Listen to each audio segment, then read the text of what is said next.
Welcome to Signature Silicon Valley. I'm Janice Edwards, and thank you so much for joining us. You know, many times when we start a new year, sometimes we have New Year's resolutions, sometimes there are intentions. And one of the reasons that I'm excited about our first guest today is because he's written a book entitled Finding God in Silicon Valley.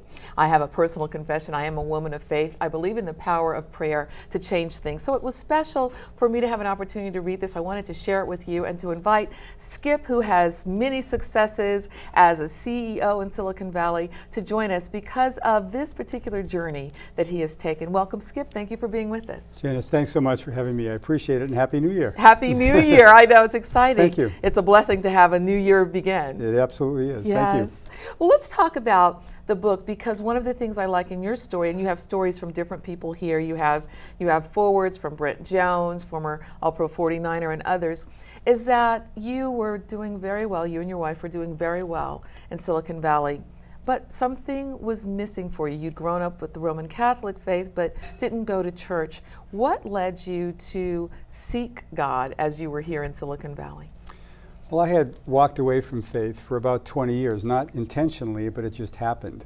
I was caught up in the campus turmoil of the late 60s and early 70s, and faith really didn't mean much for me. You were at Harvard at that time? I was at Harvard at that time, and you know, I sort of bought into the idea of success, the cultural idea, to look at achieving wealth, respect, and happiness. And that was how I really ran my life for those about 20 years, from age 20 to up about almost age 40.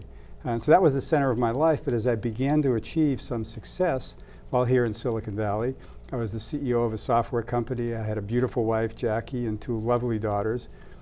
You know, I sensed that there was something missing. Blaise Pascal eventually called that, or he called that years before, a God-shaped void that's in each one of us. And you know, and I had a sense of that. I felt that there was more to life than success as it was defined. But I really didn't do anything about that. And I didn't do anything until one day when I happened to be on a business trip in Paris. I called home and I asked Jackie, I said, well, what did you do for the weekend? And she said, I went to church. I said, you did what? She you said, were shocked. I was shocked. She said that she went to church. And that wasn't even part of our conversation. But it was probably stressed for her. We had a second daughter that needed a lot of care. And a neighbor had invited her to church. And she said she found a peace that she hadn't experienced before. So when I came home, we had more conversations about it, and I went along with her. And, you said you were going to try it at that time. I was going to try it. Right? I was going to try it. I was skeptical. But I decided I would try it. And you know, for the first time, the messages I heard had real meaning for me. What I heard resonated with as I looked around the world. And so I began to continue to go to church, and it was not an obligation, but something that I just wanted to do. It developed a hunger. I developed a hunger in me.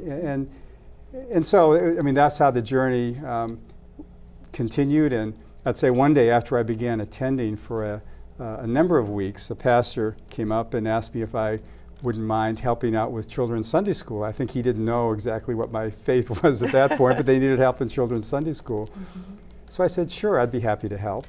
And you know, as you prepare for Sunday school, you should read the lesson. Yes. And so for the first time, I really started to read the Bible. Now, it was a Bible with colored pictures and big words, as a children's Bible is, right. But it eventually led me to reading the adult form of the Bible, and it took on great meaning. And so from there, I just began to investigate the evidence for faith, and I came to believe that Jesus is who he says he is, the Son of God. And so for me, I came to faith first intellectually, and then it became emotional as well, as I accepted Christ as my Savior, and it took on meaning to me, and it became the most important thing in my life. So I found God in Silicon Valley in 1986. Wow. And when you say it became the most important thing in your life, I think a lot of times for people that becomes a challenge, because what about your family? Sure. How do those things line up for you? Well, what I found is that family was certainly important, and my role as a father became extremely important, and my role as a husband also. But I also found that putting God in the center of my life affected everything I do, including business. So that I felt that my job was to be the best I could at the job that I was working at. There's a Bible verse, Colossians 3:23, which I believe says it very well, and it says, whatever you do, work at it with your whole heart as working for the Lord, not just for men. So work became important, but also clearly my family, my relationship with my wife, my interaction in the community. So with God at the center of my life, it just became the way I tried to live, and certainly there were ups and downs, and that's how the spiritual walk goes. Yeah. But when I say it became important, that's really what changed it for me. Instead of buying into the cultural idea of success, which is success in business, career success, making a lot of money, all those are okay.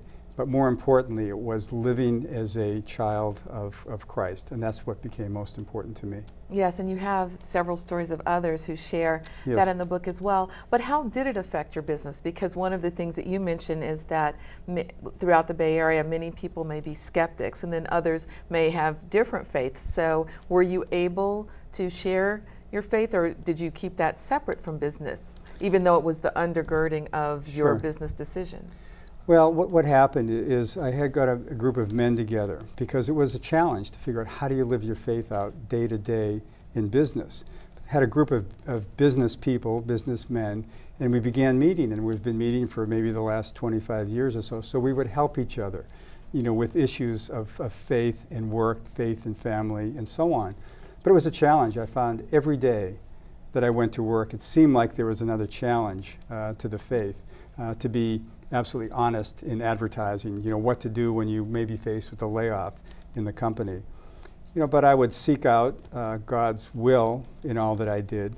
And that whole process helped really confirm who I was as a follower of Christ. So it was a challenge, but I thought it was something that was certainly worth doing. And my faith grew in the process. I began to look at work as a ministry. Now you asked me the question, Janice, well, what about sharing your faith? And my sense is you really have to earn the right to share it, and especially here in Silicon Valley. Again, a Bible verse that was very important to me was 1 Peter 3:15, which says, always be prepared to give an answer to anyone who asks the reason for the hope you have, but do it with gentleness and respect. And the gentleness and respect, is an important part of that. People don't react, I don't believe, positively when you hit them over the head with the Bible. I tried to be... You mean that figuratively, not literally?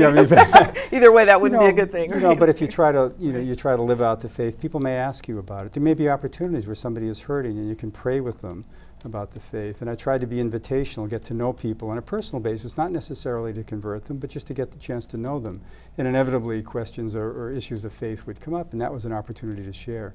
So that was what I found was helpful in living out my faith and helping others find, the joy that there is in having a personal relationship with Christ. What do you hope people who may not have found God or faith in their own lives take away from the book?